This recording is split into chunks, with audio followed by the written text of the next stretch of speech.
மத்தேயு 24 அதிகாரம் 27 28 வசனங்களை வாசிக்கலாம். மின்னல் கிழக்கிலிருந்து தோன்றி மேற்கு வரைக்கும் பிரகாசிக்கிறது போல மனுஷகுமாரனுடைய வருகையும் இருக்கும். பிணம் எங்கேயோ அங்கே கழுகுகள் வந்து கூடும். மின்னல் கிழக்கிலிருந்து தோன்றி மேற்கு வரைக்கும் பிரகாசிக்கும், அது போல மனுஷகுமாரனுடைய வருகையும் இருக்கும். பிணம் எங்கேயோ அங்கே கழுகுகள் கூடும். பிணம் என்றால் நம்முடைய கர்த்தராகிய இயேசு கிறிஸ்து. கழுகுகள் என்றால் கர்த்தருக்கு காத்திருக்கிறவர்கள். கர்த்தருக்கு காத்திருக்கிறவர்கள் தான் கழுகுகளை போல சட்டைகளை அடித்துக் கொண்டு எழும்புகிறார்கள். அது ஏசாயா 40 அதிகாரம் 29 30 31 வசனங்களை நாம் படிக்கிறோம். சோர்ந்து போகிறவனுக்கு தேவன் பலன் கொடுக்கிறார். சத்துவம் இல்லாதவர்களுக்கு தேவன் சத்துவத்தை பெருக பண்ணுகிறார். இளைஞர்கள் இளைப்படைந்து சோர்ந்து போவார்கள், வாலிபர்களும் இடறி விழுவார்கள். கர்த்தருக்கு காத்திருக்கிறவர்கள் கழுகுகளை போல சட்டைகளை அடித்துக் கொண்டு எழும்புவார்கள். ஓடினாலும் களைப்படையார்கள், நடந்தாலும் சோர்ந்து போகார்கள். சோர்ந்து போகிறவனுக்கு கடவுள் பலன் கொடுக்கிறார். நீங்க சோர்ந்து போனீங்கன்னா கர்த்தர் பலன் கொடுப்பார். சத்துவம் இல்லையா, சத்துவத்தை பெருக பண்ணுகிறார். ஆனா இந்த இளைஞர்கள் தான் சோர்ந்து போவார்கள். இளைஞர்கள் தான் சோர்ந்து போவார்கள். வாலிபர்களா அவங்க இடறி விழுவார்கள். ஆனா கர்த்தருக்கு காத்திருக்கிறவர்கள், அவருடைய சமூகத்திலே காத்திருக்கிறவர்கள், அவர்கள் புது பலன் அடைந்து சட்டையை அடித்துக் கொண்டு எழும்புவார்கள். ஓடினாலும் களைப்படையார்கள், நடந்தாலும் சோர்ந்து போகார்கள். நம் தேவ சமூகத்திலே காத்திருக்கிறது தான் நமக்கு புது பலனை கொண்டு வருகிறது. தேவ சமூகத்திலே காத்திருக்கிறது தான் நமக்கு புது பலன். அப்போதான் கழுகுகளை போல சட்டைகளை அடித்துக் கொண்டு நாம் எழும்ப முடியும்.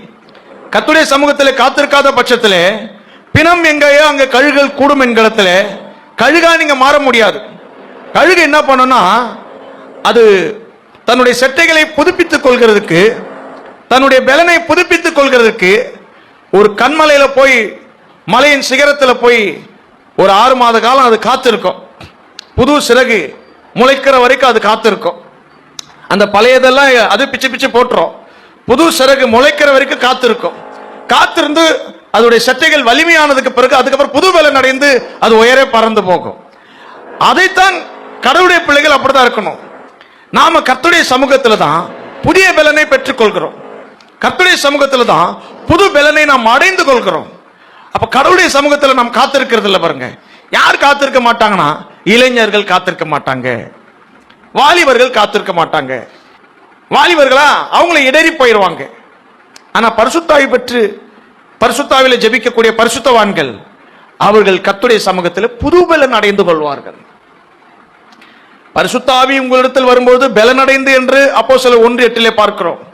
ஆனா அனுதினமும் அந்த பரிசுத்தாவியை நாம் பெற்றுக்கொள்ளும் போது, பரிசுத்தாவில நிறையும் போது புது பலன் அடைகிறோம். அதை 2 கொரிந்தியர் 3 அதிகாரத்தில் பவுல் எப்படி சொல்கிறார்? இப்போது கண்ணாடியிலே காண்கிறது போல காண்கிறோம், அப்போது முகமுகமாய் காண்போம். கண்ணாடியிலே திறந்த முகமாய் கர்த்தரை காண்கிறது போல இப்போது நாம் காண்கிறோம். அப்பொழுது நாம் முகமுகமாய் காண்போம். ஆவியாக இருக்கிற அந்த கர்த்தருடைய சாயலாகத்தானே மகிமையின் மேல் மகிமை அடைந்து மறுரூபப்படுகிறோம். அப்ப பரிசுத்த ஆவியிலே மகிமைக்கு மேல் ஒரு மகிமையை நாம் தினந்தோறும் அடைந்து கொள்ள வேண்டும். பலத்துக்கு மேல ஒரு புது பலனை ஒவ்வொரு நாளும் பெற்றுக்கொள்ள வேண்டும்.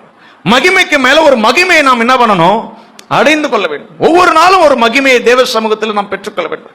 அந்த மகிமைக்கு மேல மகிமை அடையும் பொழுதுதான் மறுரூபத்தை நாம் பெற்றுக்கொள்ள முடியும் கர்த்தராகிய இயேசு கிறிஸ்துவின் வருகையிலே. அப்பதான் மின்னல் கிழக்கிலிருந்து தோன்றி மேற்கு வரைக்கும் பிரகாசிக்கும் மனுஷகுமாரனுடைய வருகை இருக்கும். அப்பதான் பிணம் என்கிற இடத்துல நம்முடைய கர்த்தராகிய இயேசு கிறிஸ்து வரும்போது கழுகுகளாக, மகிமையின் மேல் மகிமை அடைந்த கழுகுகளாக இருந்த பரிசுத்தவான்கள் தேவனுடைய பிள்ளைகள், பலத்தின் மேல் ஒவ்வொரு நாளும் புது பலனை பெற்றுக்கொண்ட தேவனுடைய பிள்ளைகள் உயரே பறந்து எடுத்துக் கொள்ளப்படுவார்கள். அதுதான் பிணம் எங்கே அங்க கழுகுகள் கூடும் என்று சொன்னா, அந்த கழுகுகள் யாரு? கர்த்தருக்கு காத்திருக்கக்கூடிய பரிசுத்தவான்கள். காத்திருக்காதவங்களுக்கு பேர் பரிசுத்தவானே கிடையாது. கர்த்தருக்கு காத்திருக்கக்கூடிய பரிசுத்தவான்கள், கர்த்தருக்கு காத்திருக்கிறவர்கள் தான் புது பலன் அடைவார்கள். செட்டைகள் அடித்துக் கொண்டு எழும்புவார்கள், ஓடினாலும் களைப்படையார்கள், நடந்தாலும் சோர்ந்து போகார்கள் என்கிற இடத்துல. இனி அவங்களுக்கு ஒரு மகிமையின் சரீரம் கிடைச்சபடினாலே அவங்க ஓடினாலும் அவங்க சரீரத்தில் களைப்பு இருக்காது, அவங்க நடந்து போனாலும் சோர்ந்து போக மாட்டாங்க. ஆனா இப்ப கர்த்தராகிய இயேசு கிறிஸ்துவின் வருகையிலே அவர்கள் பறந்து போகக்கூடிய இடத்துல அவர்கள் தேர்ச்சி அடைந்திருக்கிறார்கள், மகிமை அடைந்திருக்கிறார்கள், புதுபலன் அடைந்திருக்கிறார்கள், பூரணம் அடைந்திருக்கிறார்கள். தேவ சமூகத்தில் காத்திருக்க வேண்டும். அதை நம்முடைய வாழ்க்கையில கர்த்தர் சிருஷ்டிக்க வேண்டும். மணிக்கணக்கா ஆண்டுடைய பாதத்தில் முழங்கால் படிட்டு ஆவியில பலப்படக்கூடிய அந்த வாழ்க்கை நம்முடைய வாழ்க்கையை சிருஷ்டிக்கணும். அதை சிருஷ்டித்துக் கொள்ளணும். நம்ம அதுலதான் மகிமைக்கு மேல் மகிமை, பலத்துக்கு மேல் பலன் நம்முடைய வாழ்க்கையில. அப்பதான் கழுகளை போல சட்டைகளை எடுத்துக்கொண்டு நாம் எழும்ப முடியும். ஆனா இன்னைக்கு அப்படி ஒரு ஆளை பார்க்கறது ரொம்ப கஷ்டமா இருக்குது. பல வேளைகள்ல சுத்தரும், பல மணி நேரத்தை கழிக்கிறோம் தவிர கர்த்தருடைய சமூகத்தில் பரிசுத்தாய் பெற்று நம்மளெல்லாம் நம்பி பரிசுத்தாய் கொடுத்துருக்கு. எதுக்கு பரிசுத்தாய் பெற்றோம்? நான் பரிசுத்தாய் பெற்றேன் மேட்டி மேல சுத்துறதுக்கா? ஒவ்வொரு நாளும் அந்த பரிசுத்தாவை புதுப்பித்துக் கொள்ள வேண்டும், ரெனிவல் பண்ணணுங்க. ஏங்க, நீ வச்சிருக்கக்கூடிய லைசன்ஸ் 5 வருஷத்துக்கு மேல ரெனிவல் பண்ணலன்னா எக்ஸ்பிரி ஆயிடுது இல்ல? நீங்க வச்சிருக்கக்கூடிய ரேஷன் கார்டை ரெனிவல் பண்ணலன்னா எக்ஸ்பிரி ஆயிடுது இல்ல? இப்ப நீ பரிசுத்தாவை ரெனிவல் பண்ணாம வச்சிருந்தா ஒரு நாள் எக்ஸ்பிரி ஆயிடும். உன்கிட்ட இருந்து ஹோலி ஸ்பிரிட் இல்லாம போயிடும் ஒரு நாள் உனக்குள்ள. பரிசுத்தாவின் அபிஷேகத்தினுடைய தன்மையே இல்லாம போயிடும் உனக்குள்ள. ஆவின் அனலே இல்லாம போயிடும் உனக்குள்ள. ரெனிவல் பண்ணணுங்க. திருவசனத்தினால, உபதேசத்தினால, அபிஷேகத்துக்குள்ள நம்ம ஒவ்வொரு நாளும் நிறையணும். வசனத்தினால மனம் புதிதாகிறதுனால மறுரூபமாகுங்கள் ரோமர்ல சொல்றாரு. உங்கள் மனம் புதிதாகிறதுனால மறுரூபமாகுங்கள். வசனத்திலே நமக்கு மறுரூபம் இருக்கு, அபிஷேகத்திலே நமக்கு மறுரூபம் இருக்கு. அபிஷேகத்திலே மறுரூபம் அடையணும், வசனத்திலே மறுரூபம் அடையணும். 2 கொரிந்தியர் 3 தான் அபிஷேகத்தில் மகிமையின் மேல் மகிமை அடைந்து மறுரூபப்படுறது. ரோமர் 12:2 மனம் புதிதாகிறதுனால மறுரூபமாகுங்கள். வசனத்தினால மனம் புதிதாகுங்க. மனம் எப்ப புதிதாகும்? வசனத்துல தான் மனம் புதிதாகும். வசனத்துல தாங்க மனம் புதிதாகும். மனம் புதிதாகும் போது மறுரூபத்தை நாம் அடைந்து கொள்கிறோம். அப்பதான் பிணம் எங்கே அங்கே கழுகுகள் கூடும் என்கிற இடத்துல கர்த்தராகிய இயேசு கிறிஸ்து வரும்போது நாம் எல்லாரும் எடுத்துக்கொள்ளப்படுவோம். அதுக்கு முக்கியமானது தேவனுடைய சமூகத்திலே, தேவனுடைய பாதத்திலே நாம் காத்திருக்க வேண்டும். கழுகுகளை போல காத்திருக்க வேண்டும். வலிமையான சட்டைகள் நமக்குள்ளே உருவாகுகிற வரைக்கும் காத்திருக்க வேண்டும். ஏதோ ஒரு அபிஷேகம், ஏதோ ஒரு பலன், அதிலே மேட்டிமை, அதிலே பெருமை, ஊர்பட்ட பேச்சு, மக்கள் ஒண்ணு கூடிக்கிறது, கும்பல் போட்டுக்கிறது. ஆண்டவர் சமூகத்தில் வலிமை அடையணுங்க. நம்ம கொஞ்சம் அபிஷேகம் கச்சா போதும் 4 பேர் ஒன்னா உட்காந்து கூடிக்கணும், ஜாலியா பேசின்னு கேட்டு சீரழிகிறது. தேவனோடு கூட அதிகமா உறவு கொள்ளணும், நீங்க ஐக்கியப்படணும். நீங்க அதான் மின்னல் கிழக்கிலிருந்து தோன்றி மேற்கு வரைக்கும் பிரகாசிக்க இப்படியே மனுஷகுமாரனுடைய வருகையும் இருக்கும் என்று சொல்லிட்டார் இயேசு. மின்னல் கிழக்கிலிருந்து தோன்றி மேற்கு வரைக்கும்னா, கிழக்கு என்பது ஒரு முனை, மேற்கு என்பது மறுமுனை. ஒரு முனையிலிருந்து மறுமுனை வரைக்கும் மணவாட்டி அங்கே கூட்டி சேர்க்கப்படுகிறாள். வானத்தின் ஒரு முனை முதற்கொண்டு மறுமுனை மணவாட்டி கூட்டி சேர்க்கப்படுகிறார். மத்தேயு 24, 29, 30 வாசிங்க. அந்நாட்களிலே உபத்திரவம் முடிந்தவுடனே சூரியன் அந்தகாரப்படும், சந்திரன் ஒளியை கொடாதிருக்கும், நட்சத்திரங்கள் வானத்திலிருந்து விழும், சத்துவங்கள் அசைக்கப்படும், வானத்திலே காணப்படும்.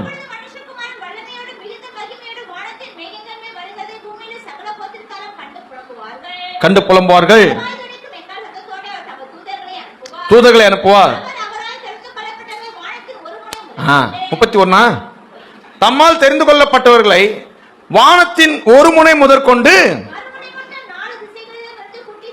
இந்த ஒரு முனை முதற்கொண்டு மறுமுனை மட்டும் 4 திசைகளிலும். இது வானத்தினுடைய முடிவு. வானத்தினுடைய ஒரு முனை முதற்கொண்டு மறுமுனை வரைக்கும். மறுமுனைனா எட்ஜி, புரியுதுங்களா? அது எவ்வளவு அழகா சொல்லி இருக்கிறாங்க பாருங்க. வானத்தின் ஒரு முனை முதற்கொண்டு, இதுதான் தொடக்கம்னா இங்க ஒரு டாட், அப்படியே சுத்திக்கிட்டு வந்து அதே டாட் கிட்ட வராங்களே, அதுதான் வானத்தின் மறுமுனை. வானத்தின் ஒரு முனை முதற்கொண்டு மறுமுனை வரைக்கும் 4 திசைகளிலும் இருந்து. இது யாரு கூட்டி சேர்க்கப்படுகிறது? இரத்த சாட்சிகள் கூட்டி சேர்க்கப்படுகிறார்கள். ஆனா இதற்கு முன்பதாகவே வானத்தின் ஒரு முனை முதற்கொண்டு மறுமுனைன்னு சொல்லல, மின்னல் கிழக்கில் இருந்து தோன்றி மேற்கு வரைக்கும் சொல்ல. அதுதான் சூரியன் உதிக்கிறது கிழக்கு, மறையிறது மேற்கு. அதான் வானத்தின் ஒரு முனை முதற்கொண்டு மறுமுனை வரைக்கும் என்று சொல்லப்பட்டிருக்கிறது. புரியுதுங்களா? இந்த கிழக்கு மேற்கு தான், கிழக்கே தான் ஒரு முனை என்று, மேற்கில தான் அது மறையக்கூடிய இடத்துல மறுமுனை அப்படின்னு கொண்டு வராங்க. சங்கீதத்தில் கூட 19ஆம் அதிகாரத்தில் சூரியனை குறித்து சொல்லும் போது அங்க எப்படி சொல்லப்பட்டிருக்கு வாசிங்க. எத்தனை வசனம்? அது வானத்தின் ஒரு முனையிலிருந்து புறப்பட்டு, அதைத்தான் பாருங்க. இந்த கிழக்கிலிருந்து தோன்றி மேற்கு வரைக்கும் பிரகாசிக்கிறது. சூரியன் உதிக்கிறதும் கிழக்கு, சூரியன் மறையிறது மேற்கு. அதை இங்க இந்த சூரியனை குறித்து சொல்லும் பொழுது 19ஆம் சங்கீதத்தில் அது ஒரு முனையிலிருந்து மறுமுறை வரைக்கும் சுற்றி ஓடுகிறது இந்த சூரியனை குறித்து சொல்லும் பொழுது. அப்போ இரத்த சாட்சிகள் வானத்தின் ஒரு முனை முதற்கொண்டு மறுமுனை வரைக்கும் கூட்டி சேர்க்கப்படுகிறதுக்கு முன்பதாகவே பூரணமாக்கப்பட்ட இரத்த சாட்சிகள், பரிசுத்தவான்கள், மணவாட்டி சபை எல்லாமே வானத்தின் ஒரு முனை முதற்கொண்டு மறுமுனை வரைக்கும் கூட்டி சேர்க்கப்படுகிறார்கள். அத ஒரு முனை மறுமுனைன்னு சொல்லாம மின்னல் கிழக்கிலிருந்து தோன்றி மேற்கு வரைக்கும் பிரகாசிக்கும். இப்படியே என்னுடைய வருகை இருக்கும். ஒரு மின்னல், இங்க ஒரு மின்னல் ஒளி அடிச்சு அது மேற்கு வரைக்கும் பிரகாசிக்கும். இந்த கேப்ல பூமியின் ஒரு முனை முதற்கொண்டு மறுமுனை வரைக்கும் இருக்கக்கூடிய எல்லா பரிசுத்தவான்களும், மணவாட்டி சபையும், கர்த்தருக்கு காத்திருந்தவர்களும், புதுபலன் அடைந்தவர்களும், மகிமையின் மேல் மகிமை அடைந்தவர்களும் மறுரூபப்படக்கூடிய இடத்துல இருக்கிறார்கள். அதத்தான் பிணம் எங்கேயோ அங்க கழுகுகள் வந்து கூடும். இந்த வானத்தின் ஒரு முனை முதற்கொண்டு மறுமுனை வரைக்கும் இருக்கக்கூடிய எல்லா கழுகுகளும் பிணத்து அண்டையில வந்து சேரும். ஒரு பிணம் இருக்கிற இடத்துக்கு கழுக போய், அப்ப அங்க பிணம் இருக்கு நீ போ அப்படின்னு கழுகிட்ட போய் சொல்ல வேண்டிய அவசியம் இல்லை. பிணம் இருக்கிற இடத்துல தானா போய் கழுகு கூடிக்கொள்ளும். நம்முடைய கர்த்தராகிய இயேசு கிறிஸ்து மத்தியாகாயத்திலே தோன்றும் பொழுது அவருடைய சமூகத்திலே காத்திருந்தவர்கள், புதுபலன் அடைந்தவர்கள், மகிமையின் மேல் மகிமை அடைந்தவர்கள், மறுரூபத்துக்காக ஒவ்வொரு நாளும் தேவ சமூகத்திலே காத்திருந்தவர்கள், மின்னல் கிழக்கிலிருந்து தோன்றி மேற்கு வரைக்கும் பிரகாசிக்கக்கூடிய அந்த நேரத்திலே வானத்தின் ஒரு முனை முதற்கொண்டு மறுமுனை வரைக்கும் இருக்கக்கூடிய கர்த்தருக்கு காத்திருந்த எல்லா கழுகளை போன்ற பரிசுத்தவான்கள் எடுத்துக்கொள்ளப்படுவார்கள். அது இமைப்பொழுது நடக்கக்கூடிய ஒரு இன்சிடென்ட். வானத்தின் ஒரு முனை முதற்கொண்டு மறுமுனை வரைக்கும் இருக்கக்கூடிய மொத்த கூட்டமும் வித்தின் செகண்ட்ல பறந்து கர்த்தராகிய இயேசு கிறிஸ்துவிடத்துல போகிறாங்கன்னா எப்படிப்பட்டதான சட்டைகளை உடையவர்களா இருப்பாங்க பாருங்க. புது பலன் அடைந்து சட்டைகள் அடித்துக்கொண்டு எழும்புவார்கள். எப்படிப்பட்டதான சட்டை? அவ்வளவு வலிமையான சட்டைகள் நமக்கு உருவாக வேண்டும் என்று சொன்னா நாம் எவ்வளவாய் தேவ சமூகத்தில் காத்திருக்க வேண்டும். இமைப்பொழுதுல இங்கிருந்து பறந்து மத்திய ஆகாயத்தில் இருக்கக்கூடிய நம்முடைய கர்த்தராகிய இயேசு கிறிஸ்துவை நாம் அடைந்து கொள்ள வேண்டும் என்று சொன்னால் எவ்வளவு வலிமையான சிறகுகள், எவ்வளவு வலிமையான சட்டைகள், எப்படிப்பட்டதான புது பலனை நாம் அடைந்து கொள்ள வேண்டும் என்பதை யோசிச்சு பாருங்க. ஆனா இளைஞர்களா இருக்கிறீங்களா? சோர்ந்து போயிருங்க. வாலிபர்களா ஏறி போயிருவாங்க. கர்த்தருக்கு காத்திருக்கிறவர்கள் தான் புது பலன் அடைவார்கள். ஓடினாலும் களைப்படையார்கள், நடந்தாலும் சோர்ந்து போகார்கள். அவங்க தான் புது பலன் அடையக்கூடியவர்கள். அதான் இயேசு சொல்றார் மத்தேயு 24:27-28, மின்னல் கிழக்கிலிருந்து தோன்றி மேற்கு வரைக்கும் பிரகாசிக்க இப்படியே மனுஷகுமாரனுடைய வருகை இருக்கும். பிணம் எங்கே அங்கே கழுகுகள் கூடும். இத எருசலேம் தேவாலயத்துக்கு எதிராக, எருசலேம் தேவாலயம் எங்க இருக்குது? கிழக்கே. அதற்கு எதிராக அங்கே தம்முடைய சீஷர்களுக்கு கொடுத்த வேத பாடம் தான் இந்த வசனம். அந்த மத்தேயு 24 1, 2, 3 வசனங்களை வாசிக்கலாம். அவர் ஒலிவ மலையில உட்கார்ந்து தம்முடைய சீஷர்களோடு இருக்கும் பொழுது சீஷர்கள் கேட்கிறாங்க, இந்த அதுக்கு முன்னாடி சீஷர்கள், இந்த தேவாலயம் பாருங்க எவ்வளவு பெருசா இருக்குது, இதெல்லாம் பாக்குறீங்களே இவ்வளவு பெருசா இருக்குன்னு, ஒரு கல்லின் மேல் ஒரு கல் இராதபடிக்கவைகள் எல்லாம் இடிக்கப்பட்டு ஓம், இதெல்லாம் எப்போ சம்பவிக்கும்னு கேட்கிறாங்க. இல்ல இதுக்குரிய காலம் என்ன, எப்ப நடக்கும், வருகைக்கும் உலகத்தின் முடிவுக்கும் என்ன அடையாளம், எப்போது சம்பவிக்கும் என்பது, இந்த எருசலேம் தேவாலயம் இடிக்கப்பட்டு போகும் சொன்னார்ல, அது எப்பொழுது சம்பவிக்கும்? கிபி 70 அந்த தேவாலயம் இடிக்கப்பட்டு போகும். தீத்துராயின் காலத்துல கிபி 70வது ஆண்டு காலத்துல இந்த ஆலயம் இடிக்கப்பட்டு போகும். அதுதான் அதுக்குரிய ஆன்சர். உங்களுடைய வருகைக்கு என்ன அடையாளம்? இல்ல உங்களுடைய வருகைக்கு அதுவும் அந்த ஆன்சர் அங்க இருக்குது. உலகத்தின் முடிவுக்கு என்ன அடையாளம் அப்படிங்கிற இடத்துல உலகத்தின் முடிவுக்கும் அங்க அடையாளம் சொல்லப்படுகிறது. வருகைக்கும் அடையாளம் சொல்றாரு. அத்தி மரத்தினாலே ஒரு ஓமையை கற்றுக்கொள்ளுங்கள்னு. அத்தி மரம் அது கனி கொடுக்கிறதுக்கு முன்பதாக வசந்த காலம் வந்துருச்சுன்னு சொல்றோம்ல, அதுதான் அதுக்குரிய அடையாளம். அப்போ அது கனி கொடுக்க போகுது அப்படின்ற இடத்துல இவையெல்லாம் சம்பவிக்கும் போது நான் சமீபமா இருக்கிறேன் தெரிஞ்சுக்கிடுங்க அப்படின்னு. உலகத்தின் முடிவுக்கு என்ன அடையாளம் என்பது அதையும் அந்த அதிகாரத்துல சொல்லப்பட்டிருக்கிறது. உலகத்தின் முடிவுல என்னென்னலாம் நடக்க போகுது அப்படிங்கிற இடத்துல சந்திரன் ரத்தமாக மாறும், சூரியன் கருப்பு கம்பளை போல மாறும், எப்படி எல்லாம் அழியும் என்பது உலகத்தின் முடிவையும் அங்க சொல்லப்பட்டிருக்கிறது. அப்போ இந்த தேவாலயம் எப்போது இடிக்கப்படும் என்கிற அந்த விஷயத்துக்கும், இந்த உங்களுடைய வருகைக்கு அடையாளம் என்ன என்கிற அந்த விஷயத்துக்கும், உலகத்தின் முடிவுக்கு என்ன அடையாளம் என்கிற அந்த விஷயத்துக்கும் நல்ல ஒரு வேத பாடத்தை சீஷர்கள் கேட்ட இந்த 3 கேள்விகளுக்கு நல்ல ஒரு வேத பாடம் தான் இந்த மத்தேயு 24 ஒலிவ மலை வேத பாட கூட்டம். ஒலிவ மலையில தான் இந்த பைபிள் ஸ்டடியை சீஷர்களுக்கு அவர் போதிச்சிருக்கிறார். அப்பதான் நிறைய விஷயம் சொல்லி கொடுக்கிறார். என்னென்னலாம் நடக்க போகுது, ஏதெல்லாம் நடக்க போகுதுன்றதுல நிறைய சொல்லி கொடுக்கிறார். கொஞ்சம் ஆர்டர் நமக்கு அது மாறி இருக்கு. முதல்ல உபத்திரவ காலத்துல என்ன நடக்கும்ன்றத 21ஆம் வசனத்துல சொல்லிட்டாரு. உலகம் உண்டானது முதற்கொண்டு இதுவரைக்கும் இல்லாத உபத்திரவம் அந்நாட்களிலே நடக்கும். அப்புறம் 24 கூடுமானால் தெரிந்து கொள்ளப்பட்டுள்ள வஞ்சிக்கப்படத்தக்கதாக மிகப்பெரிய அற்புதங்களை அந்த நாட்கள்ல செய்வாங்க அப்படின்றது சொல்லப்படும். கூடுமானால் சொல்லப்பட்டிருக்கு, ஆனா கூடாது. தேவனால் தான் எல்லாம் கூடும், பிசாசுனால எல்லாம் கூடாது அப்படின்ற இடத்துல கூடுமானால் என்று அங்க சொல்லப்பட்டிருக்கு. அதுக்கப்புறம் 25, 26, 27 வசனங்களை வாசிங்க. 25, 26 வாசிங்க.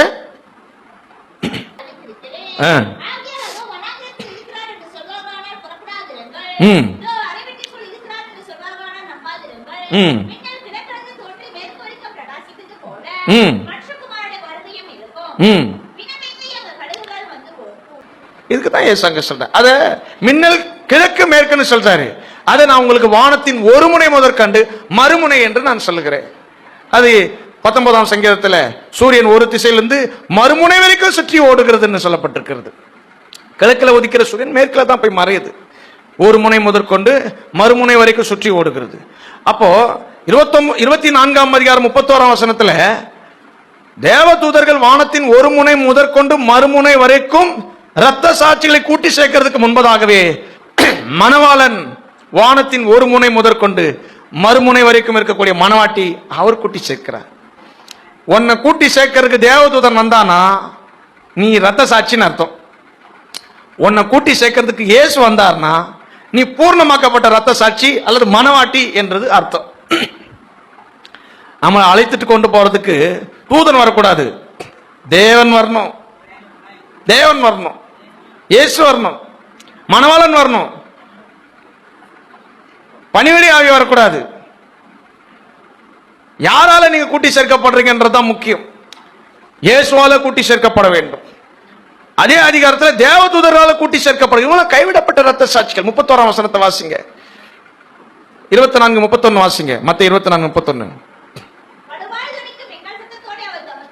இத பார்க்கும்போது ரகசிய வர்க்க மாதிரி இருக்குது. ஏன்னா எக்கால சத்தம் நமக்கும் தொனிக்குது இல்ல, நமக்கு எக்கால சத்தம் தொனிக்குது. அது 1 தெசலோனிக்கே 4ஆம் அதிகாரம் 15-16 கர்த்ததாமே ஆரவாரத்தோடும் பிரதான தூதனுடைய சத்தத்தோடும் தேவ எக்காலத்தோடும் வரும்பொழுது மரித்தோர் முதலாவது உயிரோடு எழுந்திருப்பார்கள். அப்படி இல்ல, உயிரோடு இருக்கிற நாமும் அப்படியே மறுரூபப்படுவோம்னு சொல்லப்பட்டிருக்கு. நமக்கு அங்க தேவ எக்காலம். இந்த 31ஆம் வசனத்தில் என்ன சொல்லப்பட்டிருக்கு? வலுவாய் தொனிக்கும் எக்கால சத்தத்தோட.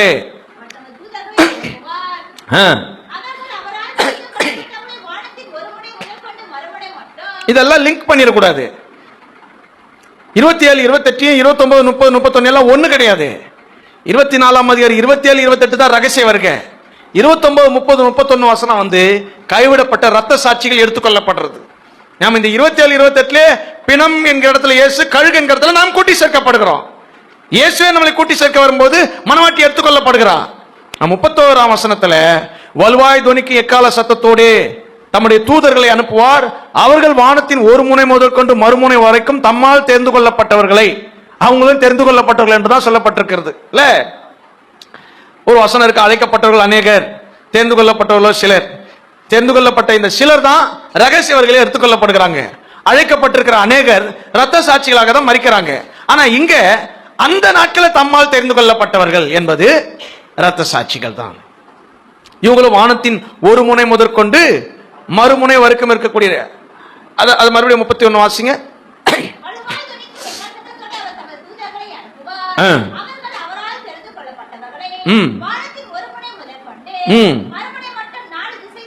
ஒரு முனை முதற்கொண்டு மறுமுனை மட்டும் இருக்கிற 4 திசைகள் இருக்கக்கூடிய தம்மால் தெரிந்து கொள்ளப்பட்ட இரத்த சாட்சிகளை கூட்டி சேர்ப்பார் என்று சொல்லப்பட்டிருக்கிறது. அப்படிதானே?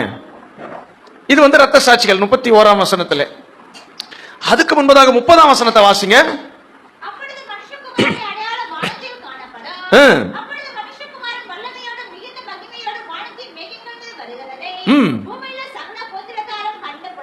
இந்த பூமியின் சகல கோத்திரத்தார் கண்டு புலம்புவார்கள் என்பது 144,000 இஸ்ரவேல் ஜனங்கள்.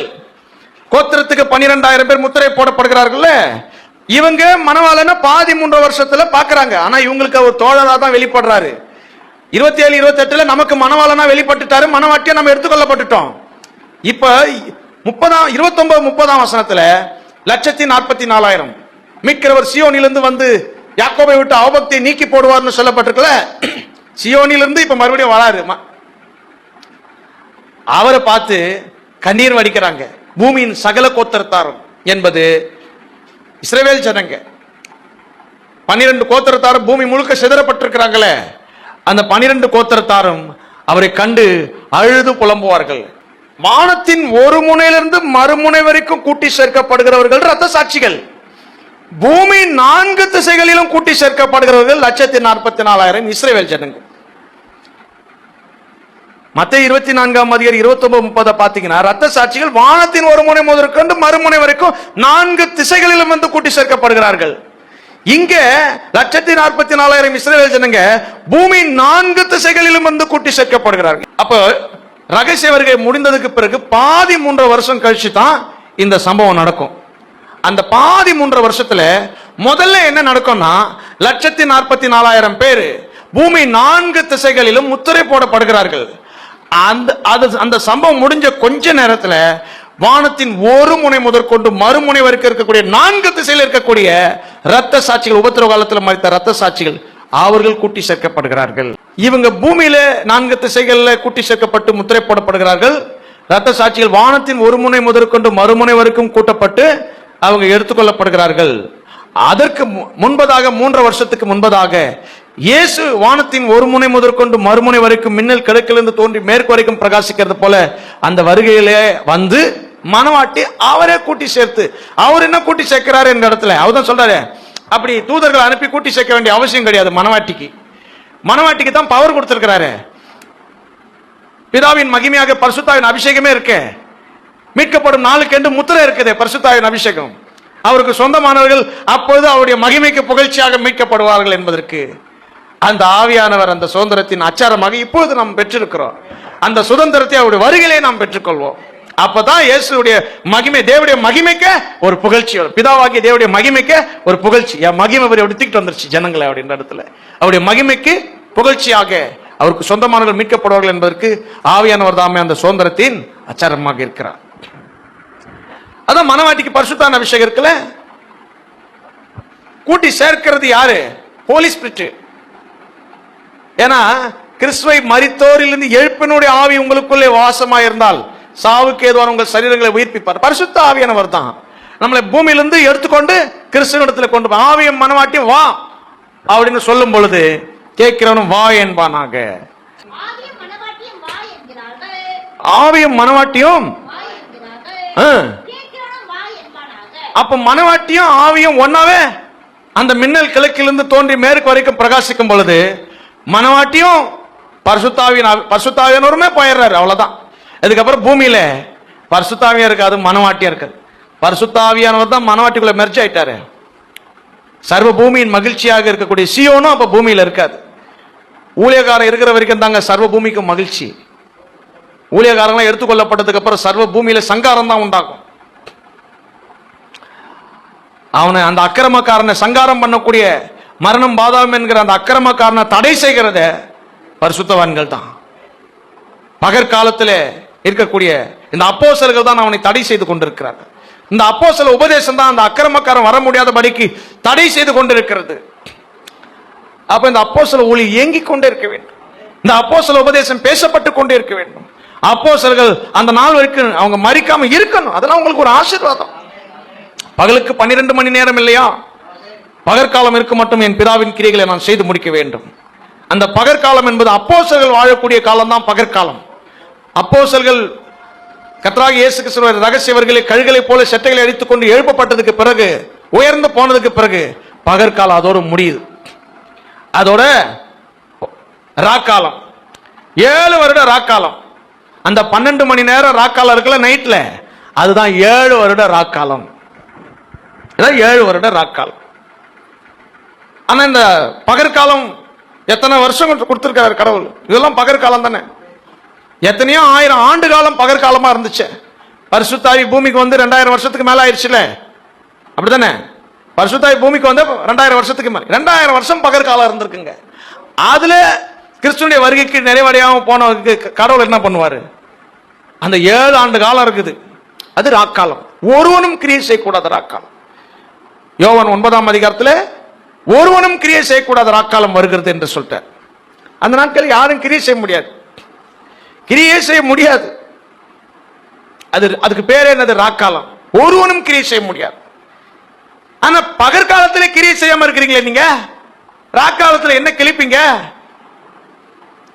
பகற்காலத்திலே ஒருத்தனும் கிரியை செய்யாம இருக்கிறீங்களா? ராக்காலத்தில் என்ன பண்ணுவீங்க? எரேமியா புஸ்தகம் 12ஆம் அதிகாரத்தில் காலாட்களோடு ஓடுறதே உனக்கு கஷ்டம்னா குதிரையோடு நீ எப்படி ஓடுவன்னு கேட்கிறாங்க. 12ஆம் அதிகாரத்தில் 5ஆம் வசனம் வாசிங்க. நீ காலாட்களோடு ஓடும் போதே உன்னை இளைக்க பண்ணினார்களானால்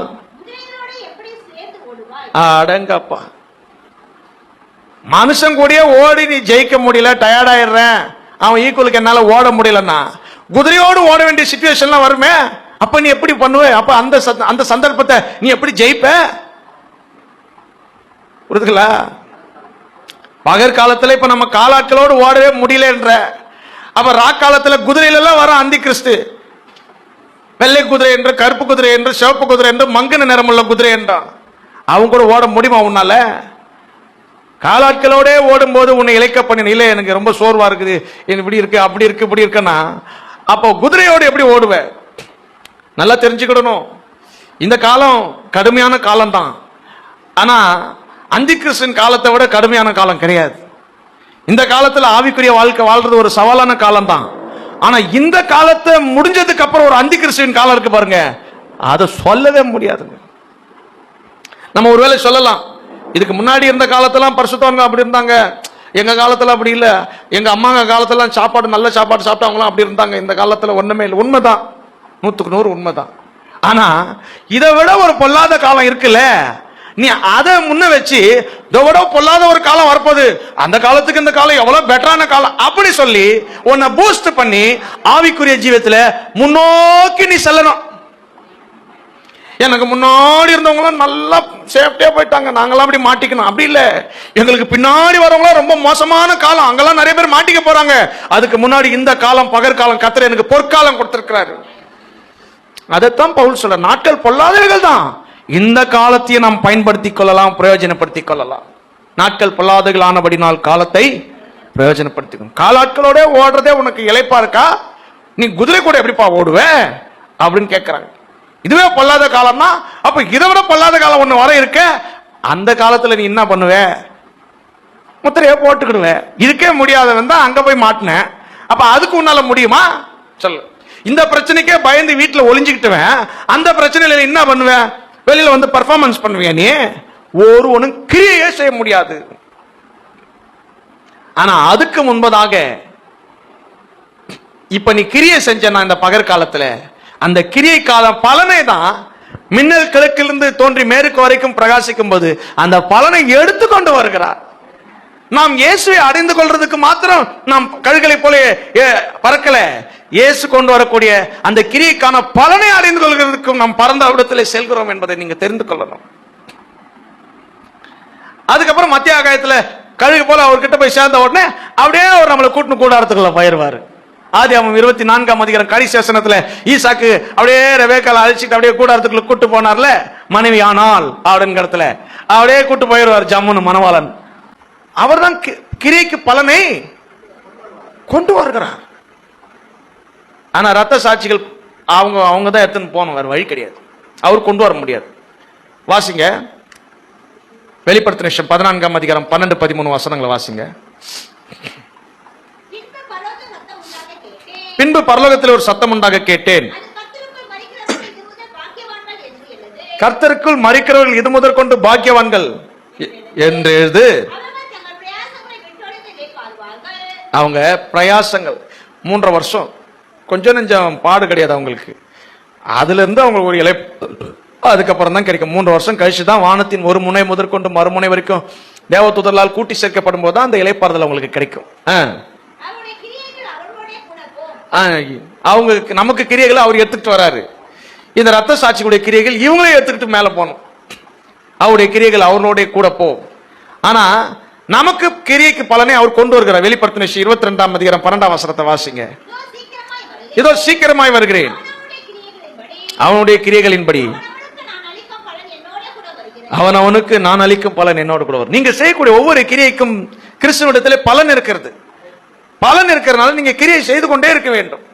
அதுதான் பவுல் என்ன சொல்றாரு, என் கிரியைக்கு அதிகமான பலனை அவருடைய ரகசியவர்களை நான் பெற்றுக்கொள்ள வேண்டும், அதற்காக நான் உங்களோடு கூட இருக்கிறது உங்களுக்கு அதிக அவசியம் சொல்லிட்டார். 1:22.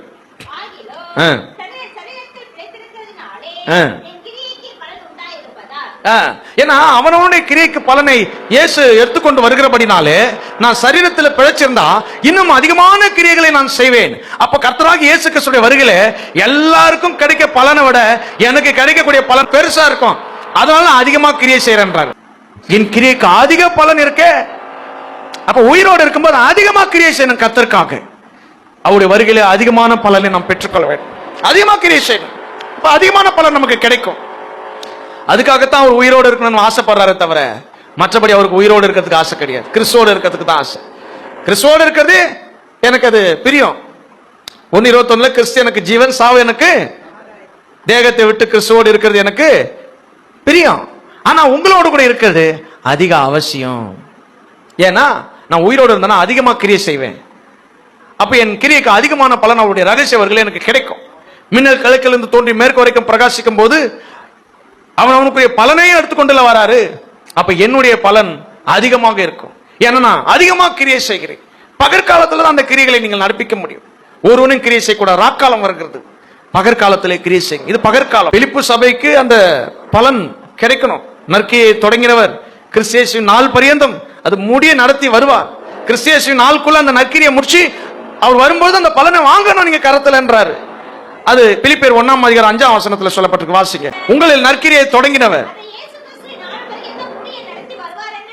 அது இயேசு கிறிஸ்துவின் நாள் பரிந்த முடிய நடத்தி வருவார் என்று நம்பி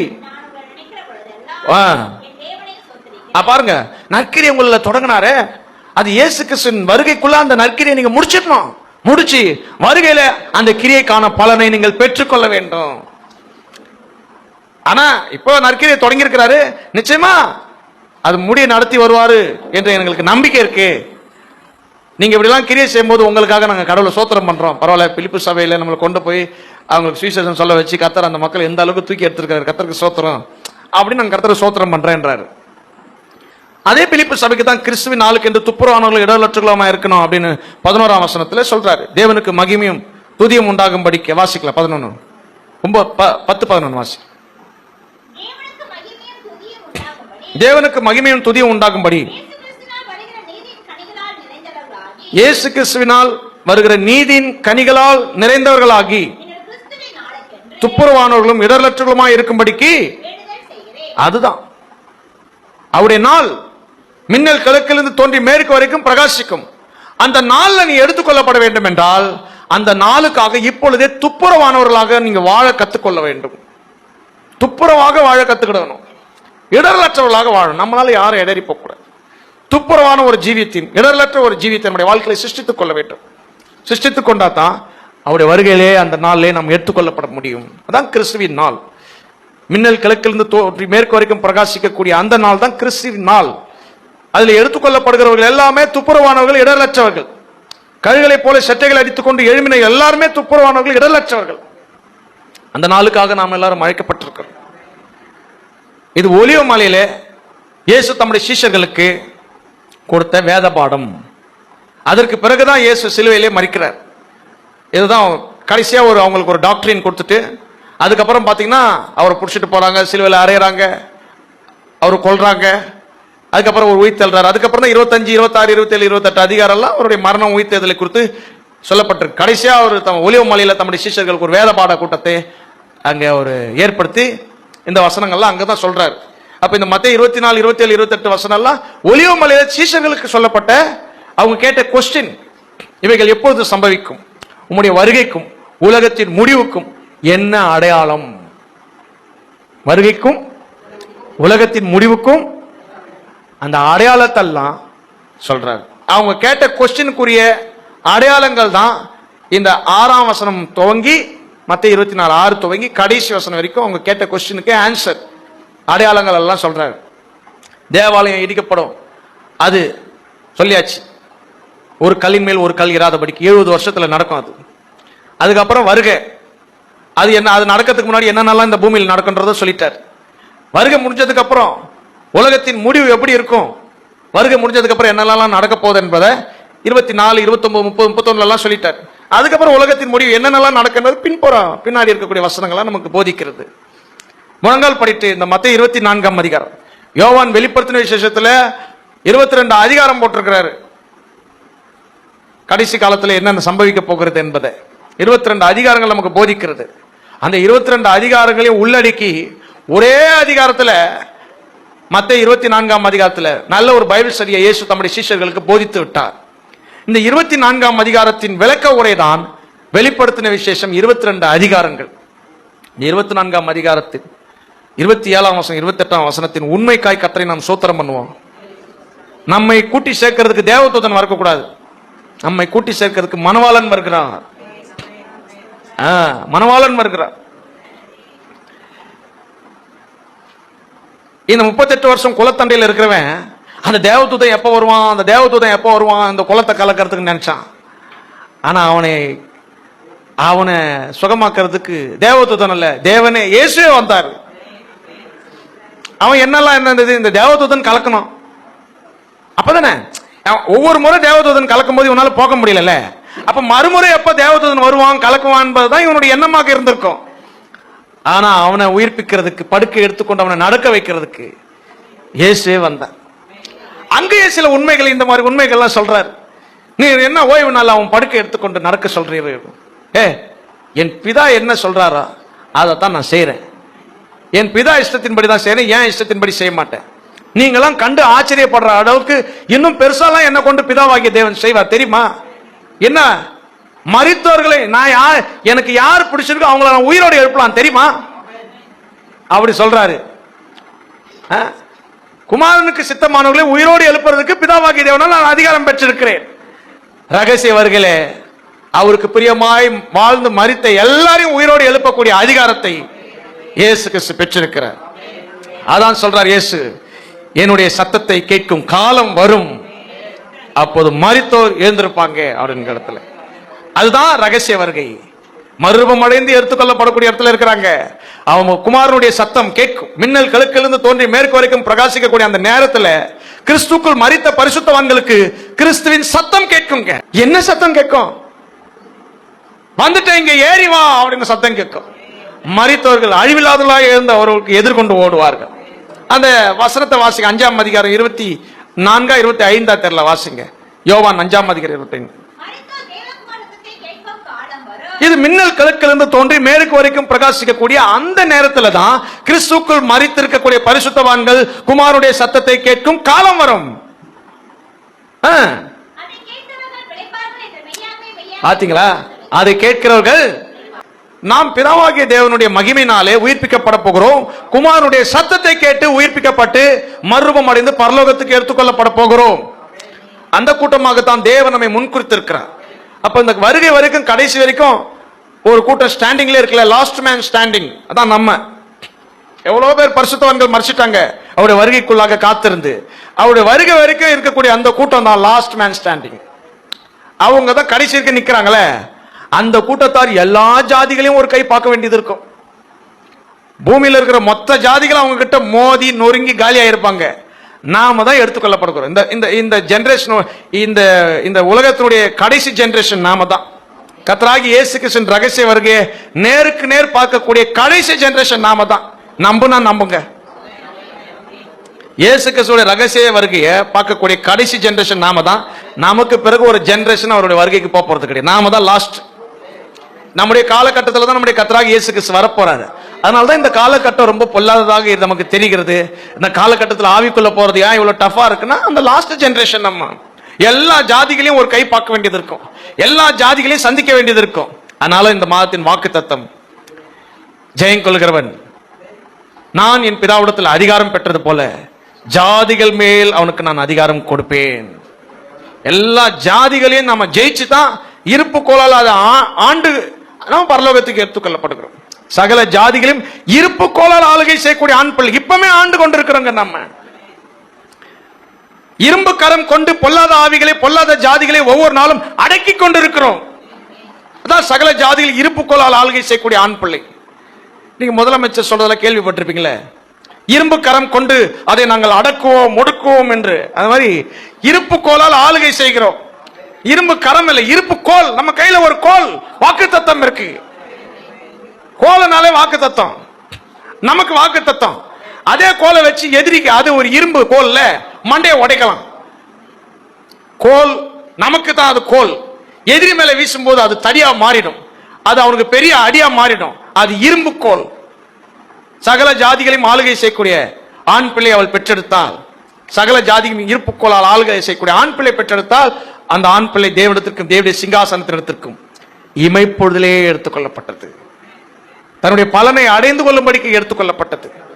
வானத்தின் ஒரு முனை முதற்கொண்டு மறுமுனை வரைக்கும் இருக்கக்கூடிய எல்லா ஆண் பிள்ளைகள், எல்லா மனவாட்டியை சேர்த்து தான் ஆண் பிள்ளையாக அங்கே சொல்லப்பட்டிருக்கிறது. அந்த இடத்துல தான் கர்த்தர் நம்மை வைத்திருக்கிறார். அதனால நேர்முகங்கள் படிட்டு கொஞ்ச நேரம் கரங்களை உயர்த்தி அந்த ஆண் பிள்ளைக்குரிய அனுபவம், அந்த ஆண் பிள்ளைக்குரிய அதிகாரம், அந்த ஆண் பிள்ளைக்குரிய அந்த தகுதி ஒவ்வொருவருக்கும் கிடைக்க வேண்டும். இந்த கடைசி நாட்களில் வானத்தின் ஒரு முனை முதற்கொண்டு மறுமுனை வரைக்கும் கூட்டி சேர்க்கப்படக்கூடிய இடத்திலே தேவன் நம் ஒவ்வொருவரும் வைத்திருக்கிறார். ஒரு நம்பிக்கை இந்த நாளில நமக்கு இருக்கட்டும். நம்முடைய நற்கிரியை தொடங்கினவர் அது இயேசு கிறிஸ்துவின் நாள் பரிந்த மூடியை நடத்தி வருவார் என்கிற நம்பிக்கை நாளிலே ஒவ்வொருவருக்குள்ளும் இருக்கட்டும். அந்த நாளுக்கு என்று துப்புரவானவர்களாக இடரற்றவர்களாக வாழ்கிறதுக்கு நம்மை ஒப்பு கொடுப்போம். எல்லா ஜாதிகளையும் தேவன் நம்முடைய பாதங்களுக்கு கீழ்படுத்துவார். எல்லா ஜாதிகளையும் இரும்புக்கோலால் நாம் ஆட்சி செய்வோம், கீழ்படுத்துவோம், மேற்கொள்வோம், ஜெயம் கொள்வோம் என்கிற நம்பிக்கை நிச்சயம் காலவெளியிலே ஒவ்வொருவருக்குள்ளே உண்டாகும்.